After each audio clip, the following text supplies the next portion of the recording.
Chapter 9. Tellings of the Wheel. Rand's heart pounded as he ran, and he stared in dismay at the barren hills surrounding him. This was not just a place where spring was late in coming. Spring had never come here, and never would come.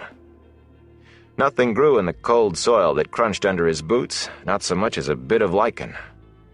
He scrambled past boulders twice as tall as he was. Dust coated the stone, as if never a drop of rain had touched it.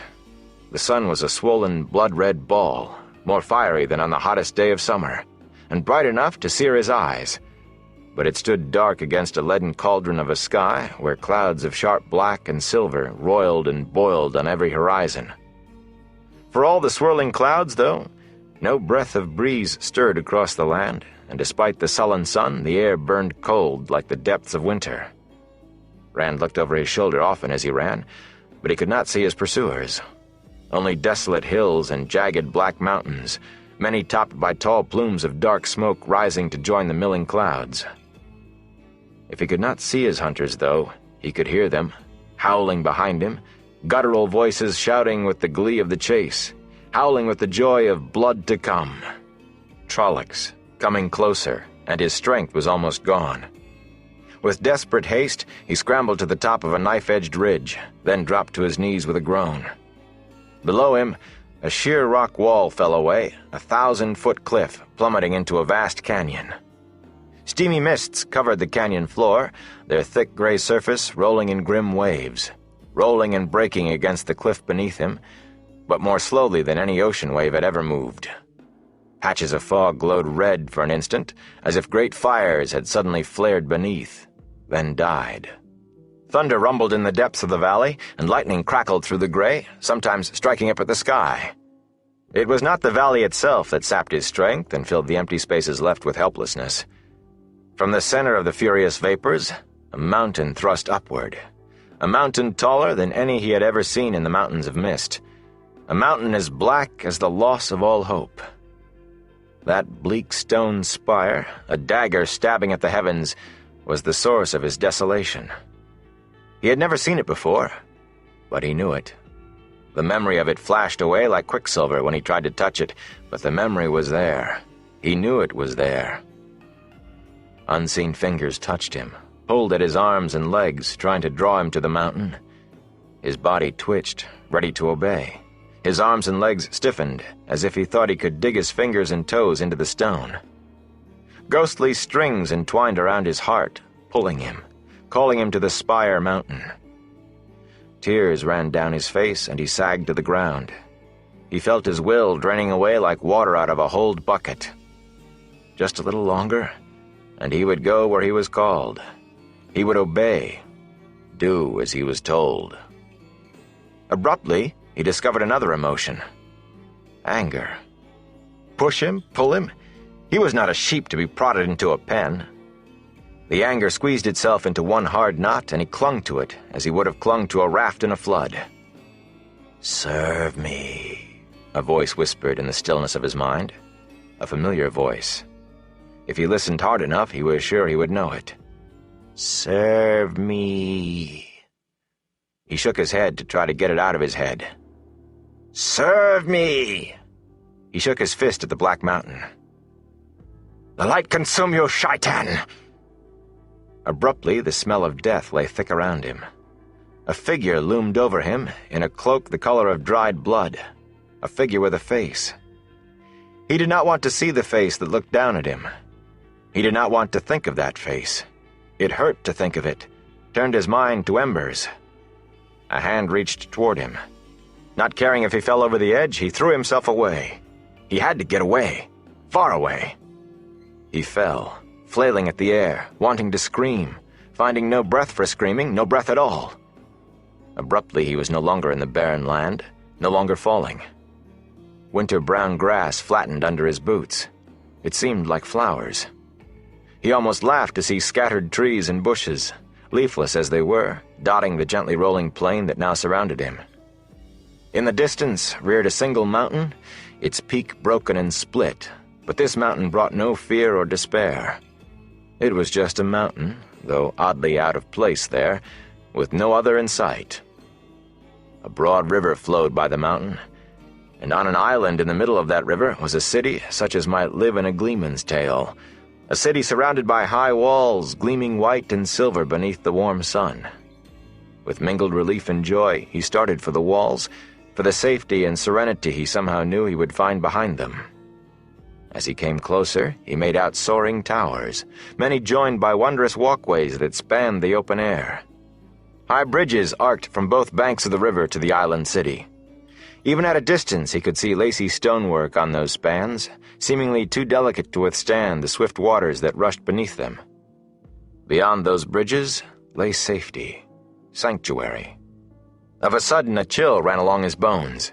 An icy clamminess settled on his skin, and the air around him turned fetid and dank.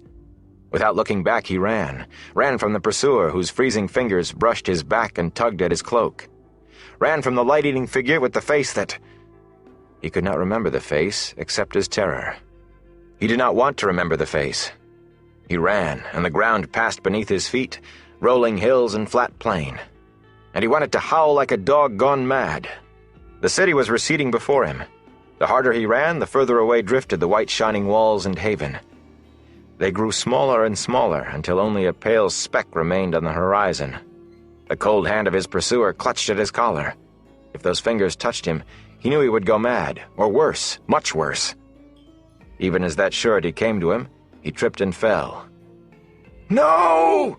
he screamed, and grunted as paving stones smacked the breath out of him. Wonderingly, he got to his feet. He stood on the approaches to one of the marvelous bridges he had seen rearing over the river. Smiling people walked by on either side of him, people dressed in so many colors they made him think of a field of wildflowers. Some of them spoke to him, but he could not understand, though the words sounded as if he should. But the faces were friendly, and the people gestured him onward, over the bridge with its intricate stonework, onward toward the shining, silver-streaked walls and the towers beyond, toward the safety he knew waited there. He joined the throng streaming across the bridge and into the city through massive gates set in tall, pristine walls. Within was a wonderland where the meanest structure seemed a palace. It was as though the builders had been told to take stone and brick and tile and create beauty to take the breath of mortal men. There was no building, no monument that did not make him stare with goggling eyes. Music drifted down the streets, 100 different songs, but all blending with the clamor of the crowds to make one grand, joyous harmony. The sense of sweet perfumes and sharp spices, of wondrous foods and myriad flowers all floated in the air, as if every good smell in the world were gathered there. The street by which he entered the city, broad and paved with smooth gray stone, stretched straight before him toward the center of the city. At its end loomed a tower larger and taller than any other in the city, a tower as white as fresh fallen snow. That tower was where safety lay, and the knowledge he sought. But the city was such as he had never dreamed of seeing. Surely it would not matter if he delayed just a short time in going to the tower. He turned aside onto a narrower street where jugglers strolled among hawkers of strange fruits. Ahead of him down the street was a snow-white tower, the same tower. In just a little while, he thought, and rounded another corner. At the far end of this street, too, lay the white tower. Stubbornly, he turned another corner, and each time, the alabaster tower met his eyes. He spun to run away from it, and skidded to a halt. Before him, the white tower. He was afraid to look over his shoulder, afraid it would be there, too. The faces around him were still friendly, but shattered hope filled them now. Hope he had broken. Still the people gestured him forward, pleading gestures. Toward the tower. Their eyes shone with desperate need, and only he could fulfill it. Only he could save them. Very well, he thought. The tower was, after all, where he wanted to go. Even as he took his first step forward, disappointment faded from those about him, and smiles wreathed every face. They moved with him, and small children strewed his path with flower petals. He looked over his shoulder in confusion, wondering who the flowers were meant for, but behind him were only more smiling people, gesturing him on. They must be for me, he thought, and wondered why that suddenly did not seem strange at all. but wonderment lasted only a moment before melting away. All was as it should be. First one, then another of the people began to sing until every voice was lifted into a glorious anthem. He still could not understand the words, but a dozen interweaving harmonies shouted joy and salvation. Musicians capered through the onflowing crowd, adding flutes and harps and drums in a dozen sizes to the hymn, and all the songs he had heard before blended in without seam. Girls danced around him, laying garlands of sweet-smelling blossoms across his shoulders, twining them about his neck. They smiled at him, their delight growing with every step he took. He could not help but smile back. His feet itched to join in their dance, and even as he thought of it, he was dancing, his steps fitting in as if he had known it all from birth. He threw back his head and laughed. His feet were lighter than they had ever been, dancing with... He could not remember the name, but it did not seem important. "It is your destiny," a voice whispered in his head, and the whisper was a thread in the paean.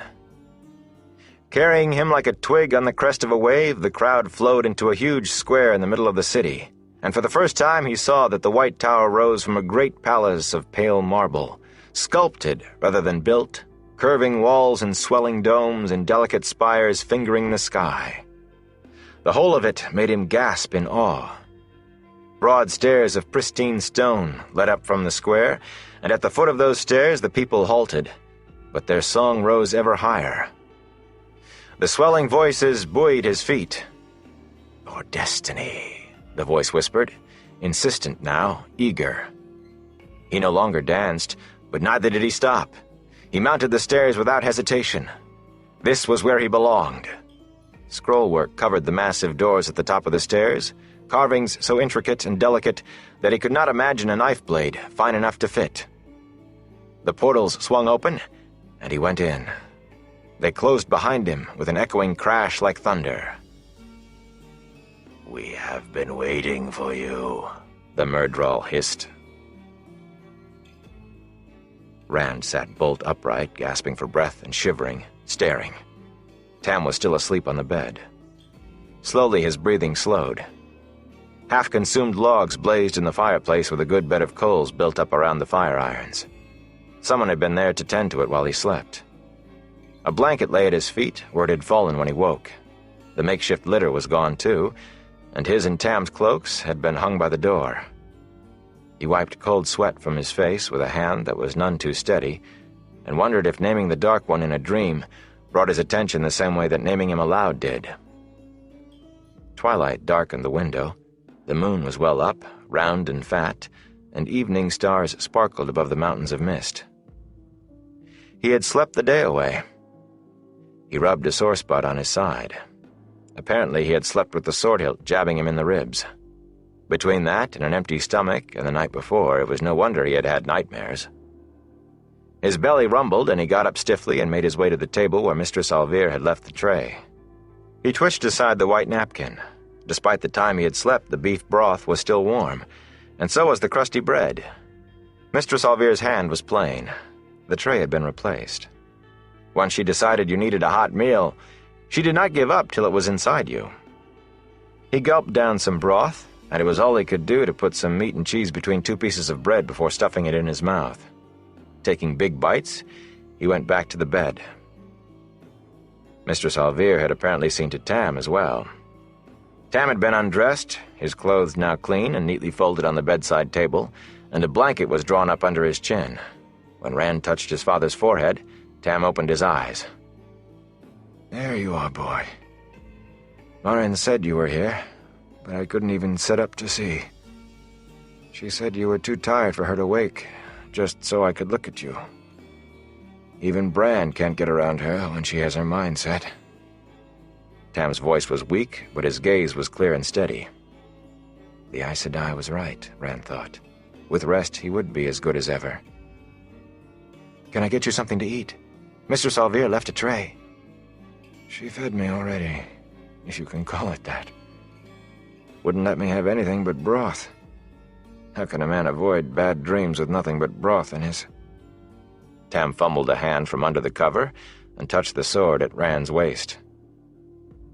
"Then it wasn't a dream. When Morin told me I was sick, I thought I had been..." but you're all right. That is all that matters. What of the farm?" Rand took a deep breath. "The Trollocs killed the sheep. I think they took the cow, too. And the house needs a good cleaning." He managed a weak smile. "We were luckier than some. They burned half the village." He told Tam everything that had happened, or at least most of it. Tam listened closely and asked sharp questions, so he found himself having to tell about returning to the farmhouse from the woods, and that brought in the Trolloc he had killed. He had to tell how Nynaeve had said Tam was dying to explain why the Aes Sedai had tended him instead of the Wisdom. Tam's eyes widened at that, an Aes Sedai in Emond's Field. But Rand could see no need to go over every step of the journey from the farm, or his fears, or the Myrddraal on the road. Certainly not his nightmares as he slept by the bed. Especially he saw no reason to mention Tam's ramblings under the fever. Not yet. Moraine's story, though, there was no avoiding that. "Now that's a tale to make a gleeman proud," Tam muttered when he was done. "What would Trollocs want with you boys? Or the Dark One might help us." "You think she was lying?" "Master Alvir said she was telling the truth about only 2 farms being attacked. And about Master Luhan's house and Master Cauthon's." For a moment Tam lay silent before saying, "Tell me what she said. Her exact words, mind. Just as she said them." Rand struggled. Whoever remembered the exact words they heard? He chewed at his lip and scratched his head, and bit by bit he brought it out as nearly as he could remember. "I can't think of anything else," he finished. "Some of it I'm not too sure she didn't say a little differently, but it's close anyway." "It's good enough. It has to be, doesn't it? You see, lad, Aes Sedai are tricksome. They don't lie, not right out, but the truth an Aes Sedai tells you is not always the truth you think it is. You take care around her." "I've heard the stories," Rand retorted. "I'm not a child." So you're not, Tam sighed heavily, then shrugged in annoyance. "I should be going along with you just the same. The world outside the 2 rivers is nothing like Emond's Field." That was an opening to ask about Tam going outside and all the rest of it, but Rand did not take it. His mouth fell open instead. "Just like that? I thought you would try to talk me out of it. I thought you'd have 100 reasons I should not go." He realized he had been hoping Tam would have 100 reasons, and good ones. "Maybe not 100, Tam said with a snort, "but a few did come to mind. Only they don't count for much. If Trollocs are after you, you will be safer in Tar Valon than you could ever be here. Just remember to be wary. Aes Sedai do things for their own reasons, and those are not always the reasons you think." "The Gleeman said something like that," Rand said slowly. "Then he knows what he's talking about. You listen sharp, think deep, and guard your tongue. That's good advice for any dealings beyond the 2 rivers, but most especially with Aes Sedai. And with warders. Tell Lan something, and you've as good as told Moraine. If he's a warder, then he's bonded to her as sure as the sun rose this morning. And he won't keep many secrets from her, if any." Rand knew little about the bonding between Aes Sedai and warders, though it played a big part in every story about warders he had ever heard. It was something to do with the power, a gift to the warder, or maybe some sort of exchange. The warders got all sorts of benefits, according to the stories. They healed more quickly than other men, and could go longer without food or water or sleep. Supposedly, they could sense Trollocs if they were close enough, and other creatures of the Dark One too, which explained how Lan and Moraine had tried to warn the village before the attack. As to what the Aes Sedai got out of it, the stories were silent. But he was not about to believe they did not get something. "I'll be careful," Rand said. "I just wish I knew why. It doesn't make any sense. Why me? Why us?" "I wish I knew too, boy. Blood and ashes, I wish I knew." Tam sighed heavily. "Well, no use trying to put a broken egg back in the shell, I suppose. How soon do you have to go?" I'll be back on my feet in a day or two, and we can see about starting a new flock. Oren Daughtry has some good stock he might be willing to part with the pastures all gone, and so does John Thane. Moraine, the Aes Sedai said you had to stay in bed. She said weeks. Tam opened his mouth, but Rand went on. And she talked to Mistress Alvear. Oh, well, maybe I can talk Morin around. Tam did not sound hopeful of it, though. He gave Rand a sharp look. The way you avoided answering means you have to leave soon. Tomorrow? Or tonight? Tonight, Rand said quietly, and Tam nodded sadly. Yes. Well, if it must be done, best not to delay. But we will see about this week's business. He plucked at his blankets with more irritation than strength. Perhaps I'll follow in a few days anyway. Catch you up on the road. We'll see if Marn can keep me in bed when I want to get up. There was a tap at the door, and Lan stuck his head into the room. Say your goodbyes quickly, sheepherder, and come. There may be trouble. Trouble? Rand said, and the warder growled at him impatiently. Just hurry. Hastily, Rand snatched up his cloak. He started to undo the sword belt, but Tam spoke up. Keep it. You will probably have more need of it than I. Though the light willing, neither of us will. Take care, lad. You hear? Ignoring Lan's continued growls, Rand bent to grab Tam in a hug. I will come back. I promise you that. Of course you will, Tam laughed. He returned the hug weakly, and ended by patting Rand on the back. I know that. And I'll have twice as many sheep for you to tend when you return. Now go, before that fellow does himself an injury. Rand tried to hang back, tried to find the words for the question he did not want to ask, but Lan entered the room to catch him by the arm and pull him into the hall. The warder had donned a dull gray-green tunic of overlapping metal scales. His voice rasped with irritation. We have to hurry. Don't you understand the word trouble?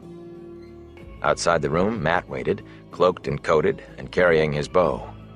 A quiver hung at his waist. He was rocking anxiously on his heels, and he kept glancing off toward the stairs with what seemed to be equal parts impatience and fear. This isn't much like the stories, Rand, is it? He said hoarsely. What kind of trouble? Rand demanded, but the warder ran ahead of him instead of answering, taking the steps down 2 at a time.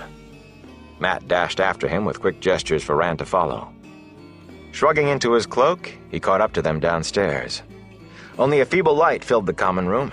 Half the candles had burned out, and most of the rest were guttering. It was empty except for the 3 of them. Matt stood next to one of the front windows, peeping out as if trying not to be seen. Lan held the door open a crack and peered into the inn yard. Wondering what they could be watching, Rand went to join him. The warder muttered at him to take a care, but he did open the door a trifle wider to make room for Rand to look too. At first he was not sure exactly what he was seeing. A crowd of village men, some 3 dozen or so, clustered near the burned-out husk of the peddler's wagon, night pushed back by the torches some of them carried. Moraine faced them, her back to the inn, leaning with seeming casualness on her walking staff. Harry Copland stood in the front of the group with his brother Darrell and Billy Conger. Sen Bowie was there as well, looking uncomfortable. Rand was startled to see Harry shake his fist at Moraine. "Leave Emmons Field!" the sour-faced farmer shouted. A few voices in the crowd echoed him, but hesitantly, and no one pushed forward. They might be willing to confront an Aes Sedai from within a crowd, but none of them wanted to be singled out. Not by an Aes Sedai who had every reason to take offense. "You brought those monsters!" Darrell roared. He waved a torch over his head, and there were shouts of, "You brought them, and it's your fault!" led by his cousin Billy. Harry elbowed Sen Bowie, and the old thatcher pursed his lips and gave him a sidelong glare. "Those things, those Trollocs didn't appear until after you came," Sen muttered, barely loud enough to be heard. He swung his head from side to side dourly as if wishing he were somewhere else and looking for a way to get there. "You're an Aes Sedai. We want none of your sort in the 2 rivers. Aes Sedai bring trouble on their backs. If you stay, you will only bring more."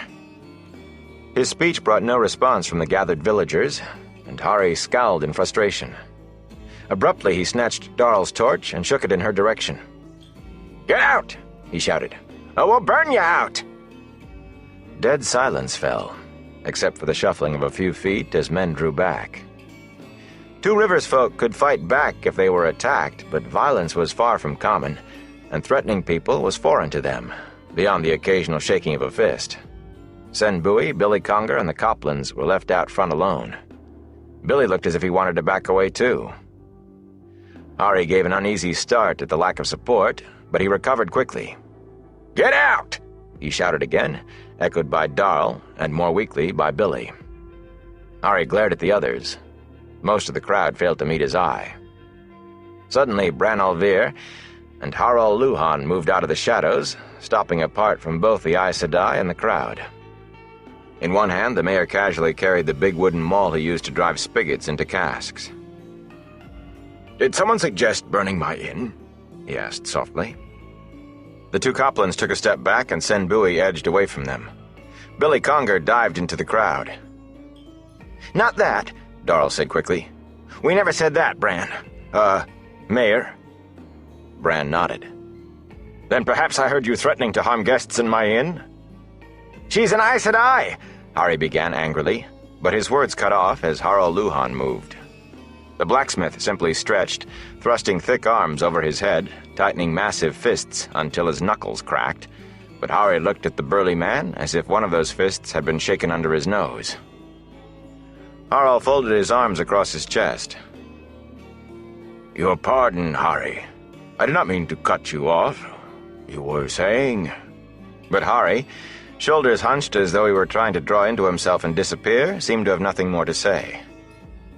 "I'm surprised at you people," Bran rumbled. "Petal Kar.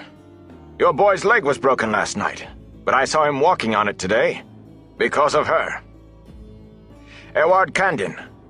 You were lying on your belly with a gash down your back like a fish for cleaning, till she laid hands on you. Now it looks as if it happened a month ago. And unless I misdoubt, there'll be barely a scar. And you, Sen." The Thatcher started to fade back into the crowd, but stopped, held uncomfortably by Bran's gaze. "I'd be shocked to see any man on the village council here, Sen. But you most of all. Your arm would still be hanging useless at your side, a mass of burns and bruises, if not for her. If you have no gratitude, have you no shame?" Sen half lifted his right hand, then looked away from it angrily. "I cannot deny what she did," he muttered, and he did sound ashamed. "She helped me and others," he went on in a pleading tone. "But she's an Aes Sedai, Bran. If those Trollocs didn't come because of her, why did they come? We want no part of Aes Sedai in the Two Rivers. Let them keep their troubles away from us." A few men, safely back in the crowd, shouted then. "We want no Aes Sedai troubles. Send her away. Drive her out. Why did they come if not because of her?" A scowl grew on Bran's face, but before he could speak, Moiraine suddenly whirled her vine-carved staff above her head, spinning it with both hands. Bran's gasp echoed that of the villagers, for a hissing white flame flared from each end of the staff, standing straight out like spear points despite the rod's whirling. Even Bran and Harol edged away from her. She snapped her arms down straight out before her, the staff parallel to the ground, but the pale fire still jetted out, brighter than the torches. Men shied away, held up hands to shield their eyes from the pain of that brilliance. "Is this what Aemon's blood has come to?" The Aes Sedai's voice was not loud, but it overwhelmed every other sound. "Little people squabbling for the right to hide like rabbits? You have forgotten who you were, forgotten what you were. But I had hoped some small part was left, some memory in blood and bone, some shred to steel you for the long night coming." No one spoke. The two Coplans looked as if they had never wanted to open their mouths again. Bran said, "Forgotten who we were. We are who we always have been. Honest farmers and shepherds and craftsmen. Two Rivers folk." "To the south," Moiraine said, "lies the river you call the White River. But far to the east of here, men call it still by its rightful name, Manetharendrel. In the old tongue, waters of the mountain home. sparkling waters that once coursed through a land of bravery and beauty. 2,000 years ago, Manetheren flowed by the walls of a mountain city, so lovely to behold that Ogier stonemasons came to stare in wonder. Farms and villages covered this region, and that you call the Forest of Shadows as well, and beyond. But all of those folk thought of themselves as the people of the mountain home, the people of Manetheren. Their king was Aemon Alcar Althorin, Aemon, son of Car, son of Thorin, and Eldraine, Elan, Carlan, was his queen. Aemon, a man so fearless that the greatest compliment for courage any could give, even among his enemies, was to say a man had Aemon's heart.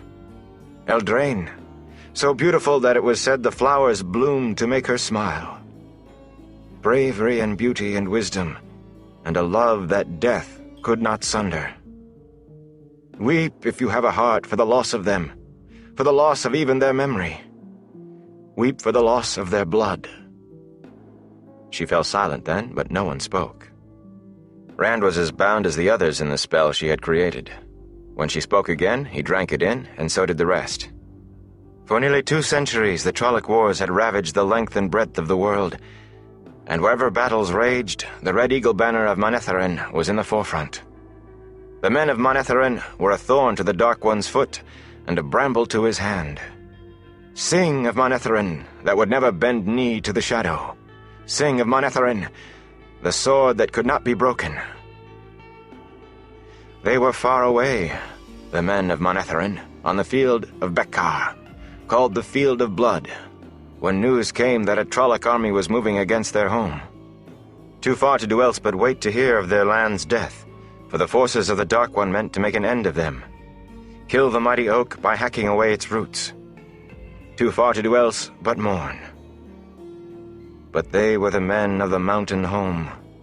Without hesitation, without thought for the distance they must travel, they marched from the very field of victory, still covered in dust and sweat and blood.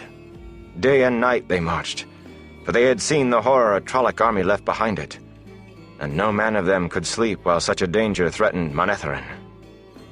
They moved as if their feet had wings, marching further and faster than friends hoped or enemies feared they could. At any other day, that march alone would have inspired songs.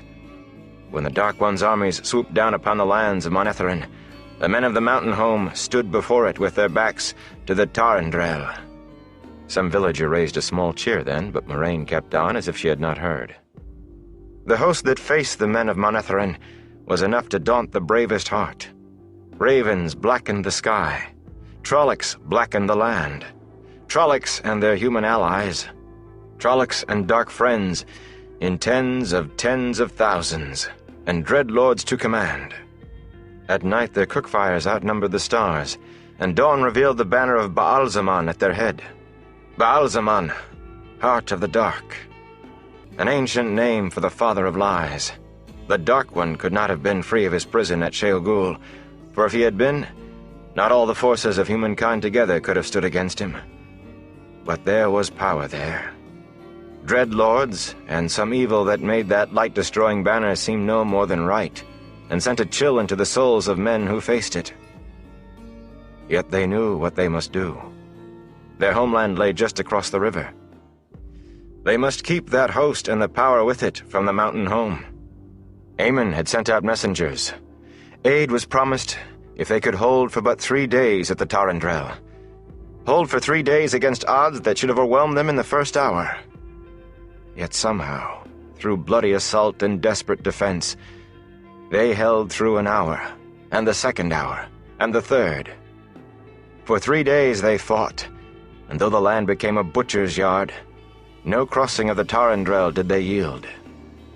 By the third night, no help had come, and no messengers, and they fought on alone. For 6 days, for 9, and on the 10th day, Aemon knew the bitter taste of betrayal. No help was coming, and they could hold the river crossings no more. "Where did they go?" Hari demanded. Torch fires flickered in the chill night breeze, but no one made a move to draw a cloak tighter. "Aemon crossed the Tarendrel," Moraine told them. destroying the bridges behind him. And he sent word throughout his land for the people to flee, for he knew the powers with the Trolloc horde would find a way to bring it across the river. Even as the word went out, the Trolloc crossing began, and the soldiers of Manetheren took up the fight again, to buy with their lives what hours they could for their people to escape. From the city of Manetheren, Eldraine organized the flight of her people into the deepest forests and the fastness of the mountains. But some did not flee. First in a trickle, then in a river, then a flood, men went not to safety, but to join the army fighting for their land. Shepherds with bows and farmers with pitchforks, and woodsmen with axes. Women went too, shouldering what weapons they could find and marching side by side with their men. No one made that journey who did not know they would never return. But it was their land. It had been their fathers', and it would be their children's. And they went to pay the price of it. Not a step of ground was given up until it was soaked in blood. But at the last, the army of Manetheren was driven back. Back to here. To this place you now call Emond's Field. And here the Trolloc hordes surrounded them. Her voice held the sound of cold tears. Trolloc dead and the corpses of human renegades piled up in mounds, but always more scrambled over those charnel heaps in waves of death that had no end. There could be but one finish. No man or woman who had stood beneath the banner of the Red Eagle at that day's dawning still lived when night fell. The sword that could not be broken was shattered. In the mountains of mist, alone in the emptied city of Manetheren, Eldraine felt Aemon die, and her heart died with him. And where her heart had been was left only a thirst for vengeance. Vengeance for her love. Vengeance for her people and her land. Driven by grief, she reached out to the true source and hurled the one power at the Trolloc army. And there the Dreadlords died wherever they stood, whether in their secret councils or exhorting their soldiers. In the passing of a breath, the Dreadlords and the generals of the Dark One's host burst into flame. Fire consumed their bodies, and terror consumed their just victorious army. Now they ran like beasts before a wildfire in the forest, with no thought for anything but escape. North and south they fled. Thousands drowned attempting to cross the Tarandrel without the aid of the Dreadlords. And at the Monethandrel, they tore down the bridges in their fright at what might be following them. Where they found people, they slew and burned. But to flee was the need that gripped them. Until at last, no one of them remained in the lands of Manetheren. They were dispersed like dust before the whirlwind. The final vengeance came more slowly, but it came. When they were hunted down by other peoples, by other armies in other lands. None was left alive of those who did murder at Aemon's Field. But the price was high for Manetheren. Eldraine had drawn to herself more of the one power than any human could ever hope to wield unaided. As the enemy generals died, so did she die. And the fires that consumed her consumed the empty city of Manetheren. Even the stones of it, down to the living rock of the mountains. Yet the people had been saved. Nothing was left of their farms, their villages, or their great city. Some would say there was nothing left for them, nothing but to flee to other lands, where they could begin anew. They did not say so. They had paid such a price in blood and hope for their land as had never been paid before, and now they were bound to that soil by ties stronger than steel. Other wars would rack them in years to come, until at last their corner of the world was forgotten. And at last, they had forgotten wars and the ways of war. Never again did Manetheren rise. Its soaring spires and splashing fountains became as a dream that slowly faded from the minds of its people. But they and their children, and their children's children, held the land that was theirs. They held it when the long centuries had washed the why of it from their memories. They held it until today. There is you. Weep for Manetheren. Weep for what is lost forever. The fires on Moraine's staff winked out, and she lowered it to her side as if it weighed 100 pounds. For a long moment, the moan of the wind was the only sound. Then Pate Alcar shouldered past the Coplans. "I don't know about your story," the long-jawed farmer said. "I'm no thorn to the Dark One's foot, nor ever likely to be, neither. But my will is walking because of you, and for that I'm ashamed to be here. I don't know if you can forgive me, but whether you will or no, I'll be going. And for me, you can stay in Emond's Field as long as you like." With a quick duck of his head, almost a bow, he pushed back through the crowd. Others began to mutter then, offering shamefaced penitence before they, too, slipped away one by one. The Coplans, sour-mouthed and scowling once more, looked at the faces around them and vanished into the night without a word. Billy Conger had disappeared even before his cousins. Bland pulled Rand back and shut the door. "Let's go, boy." The warder started for the back of the inn. "Come along, both of you, quickly." Rand hesitated, exchanging a wondering glance with Matt. While Moraine had been telling the story, Master Alvir's Durans could not have dragged him away, but now something else held his feet. This was the real beginning, leaving the inn and following the warder into the night. He shook himself and tried to firm his resolve. He had no choice but to go, but he would come back to Emond's Field, however far or long this journey was. "What are you waiting for?" Lan asked from the door that led out of the back of the common room. With a start, Matt hurried to him. Trying to convince himself that he was beginning a grand adventure, Rand followed them through the darkened kitchen and out into the stable yard.